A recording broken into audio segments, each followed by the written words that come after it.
Mariam, the economy is really bad. Because the economy is bad, are you telling me?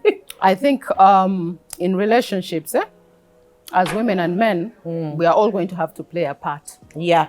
We can no longer put all the financial issues on men. Even if men are supposed to be, providing today, you will not survive like that. Actually. So we need to find out how couples, especially if you're in a relationship, how you can help each other in this economy so that your family is running, so that the relationship is running, because there's no relationship that can function without proper financial system. Yes. Now, I think people need to relate to the current situation to the COVID times. Because we are still getting the after effect of it. Yes, we're still getting the after effect, but now this after effect is even bad as well. Like the one of sitting at home, not working and stuff like that. Right. So I think what people need to do right now is to find a balance. What is a balance? Right. If I come home and there's a water bill of 40,000, I shouldn't be sending messages or calling, oh, there's this water bill, 40,000. If I have the 40,000, please let me pay it. Women, I think we've reached a point where we need to actually stop. Because most of us are working. Most of us have the money. Thank you. But then we have this mentality that is going to land most of the relationships in problems. Like it did in COVID times. People got a lot of issues during COVID times. Right. So now, the effect that we are in right now, we need to find a balance. And the problem that is there is that men don't know how to talk sometimes when they don't have the money. Because we have these expectations, financial expectations of them. So we glorify their financial status. Like it's the only thing they have to offer. That they fear to tell us that, you know what, even to be zibu.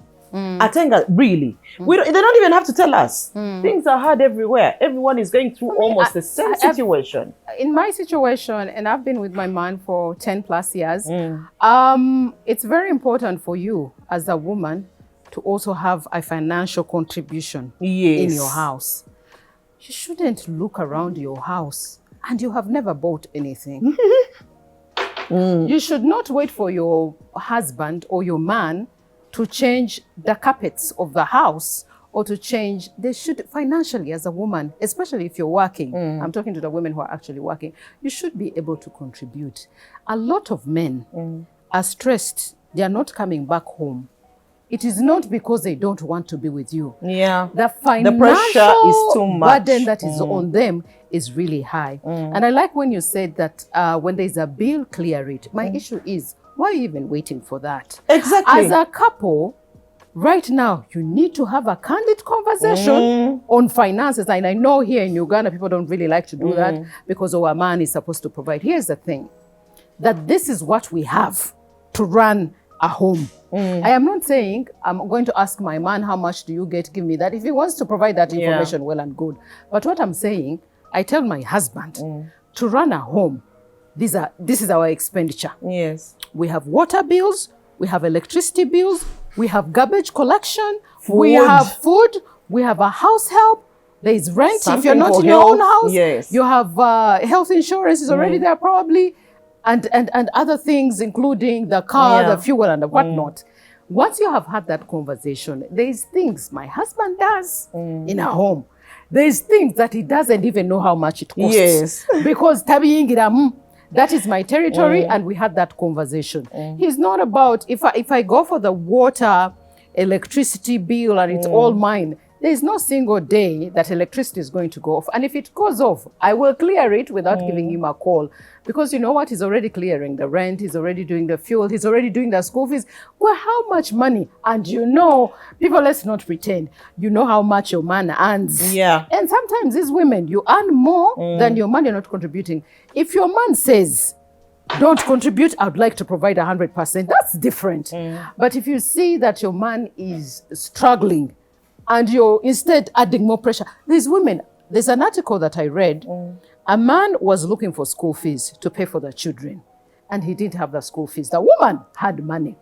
So what she did, she went and paid for the school fees and talk I to think I saw that. and talk to the school, and they're like, you when they bring the money, pressure. No, yes, when they bring the money, continue applying pressure and telling my husband that we have not paid school fees. Because of too much pressure, he committed suicide. Maybe he wasn't in the right mental state, but that was, I hear, allegedly, one of the reasons as to why he ended up ending his life. The pressure was too much for him. He was already depressed. So you see, there was a lack of communication. If I can afford to clear, I don't know what to tell you, Mariam.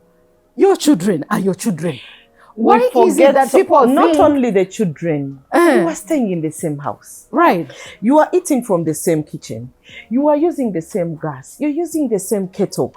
I think we need to stop being selfish. To be human. Women, we need to stop being selfish. Some of these things, some of the stress that comes in the relationship is caused by us. Because we see these things and then we wait. I know women who are even earning more than their men and they want the man to buy the bread. I'm talking about bread, please. And they're not clearing other things? Bread, even mere bread. Oh, come with bread at home. Come on. I think we need to stop being selfish. Right now, the way the country, the situation. It's the world. It's not even the country. I'm telling you. The country. Yeah. The world, sorry. If we don't get our mindset out of the gutter, thinking that the men are going to bring everything, I'm telling you, there are problems ahead. Okay, so there's women who will say that, and I've had conversations with a couple of them, they say, ever since I started providing, this man stopped providing. Now let the men also let me tell you something, because if your woman is ready to work together as a team, to financially contribute, you as a man, it's also your responsibility to try harder. It does not necessarily mean that you'll leave everything to her. And because of this, and there's a few men who probably do it, because of this, we women talk a lot. If something happens to me, I am going to share with Mariam. And then the entire world of women will know that, when you provide, sometimes a man will stop providing at all and he'll take the money elsewhere. So that is where I think the challenges are. But the thing is, you know your man. You know your man very well. There's men who don't have issues providing for as long as they have. If you see your man struggling, don't even wait for that. Have something little that you also contribute to a home, even if he's a rich man. They will see you of value than a person who never provides. You can't go to work Monday to Monday and you still rely on a man today. 100%. To provide everything. It will not work. It's not going to work. People need to talk to their partners. People don't have those conversations. That's why you money see conversations. That's why, that's why you see when money conversations come up, there are fights. You know that? You've heard those stories. When money conversations come in, there are fights. But why are you fighting? It's because you never had the conversation before. So you don't know. You don't know what you're supposed to bring to the table or what you think you can bring to the table. Again, we're talking about women who work. Now, the women who are not working in this current situation, you need to get out of that mindset as well. Right. It's time for you to get some financial muscle. Financial muscle, don't be embarrassed. You know, people are embarrassed about what to do to get money. Right. Me, personally, I don't mind. If you tell me to sweep here and you're paying me, I will tie this thing on the side and I sweep. I don't have a problem. So the mindset is also a huge factor. Some people have got so comfortable with being provided for that thinking about starting something or doing something to contribute, they don't know how. Let me tell you, where we are headed, I think it will get worse. I'm telling you. Before it gets better, fuel is now almost 7,000. Exactly. And fuel, you have kids to take to school every day. You have things to do actually with the car. Yes, you can walk, fine, but you're walking from where to where? What is the distance? So women, let us have these conversations. It's very important now, just like you had conversations during COVID, when you were seated at home and you realized, oh, we don't know when this thing is going to end. And you remember it was 2 years. So right now, let's also have this conversation because our dear daddy told us the other day that the situation might not change anytime soon. The situation is not going to change anytime soon. And then we want to have conversations as well of couples who are together and everything is moving smoothly. And then you wake up one morning and your man doesn't have a job. And you are the only now sole provider of a home. Many women have trouble transitioning from the life of where a man was earning and providing and now he's not. Actually, most in most couples cases, some women are not patient with that kind of man. They will either run away or they will start to belittle him. So you have to be able to know that if my man wakes up, and this is a conversation you can have with yourself, if my man woke up and he loses his job and he loses his business, what do I do as a woman? Do I have a plan? Stop sitting at home and eating. You have children, because anything could happen. You can wake up this morning. No, you can wake up one morning and the man is gone. My dad died when I was a teenager. My mom still took us to school until, you know, we finished, and thank God. But she did it with a lot of struggle. Thank God by the time my dad, you know, passed, she was already working. But before that, she used not to work. I don't know what happened along the way. She started, you know, to also financially look out for herself and start doing business. But imagine if she wasn't. Now, if my dad had passed before my mom had also started working, I fear of what would happen to us. Even if my dad had set himself up, when somebody dies, regardless of how much money they have, there is a way things just become disorganized. Things just become disorganized. You can even try to get rent from a house he built is your father, right? And there's, especially in Africa, there's an extended family that has already positioned itself. It's a war. So the children will end up suffering. So the children will only benefit if they have a mother who was already set up, had already set up herself. It will be easier for her to fall into space, and this can happen to anyone. Yeah, so it's not only even job, death. It's very important for women to also start thinking financially.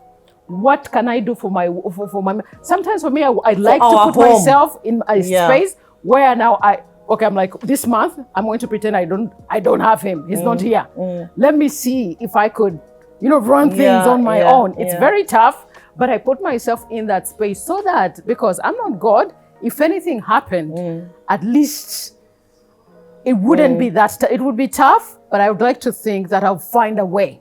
So women need to start thinking in that space. And it doesn't mean that, oh, if I'm 20 and or if I'm 24 and I'm married, it's not going to pass, we are young. No, he could actually do that. You know what?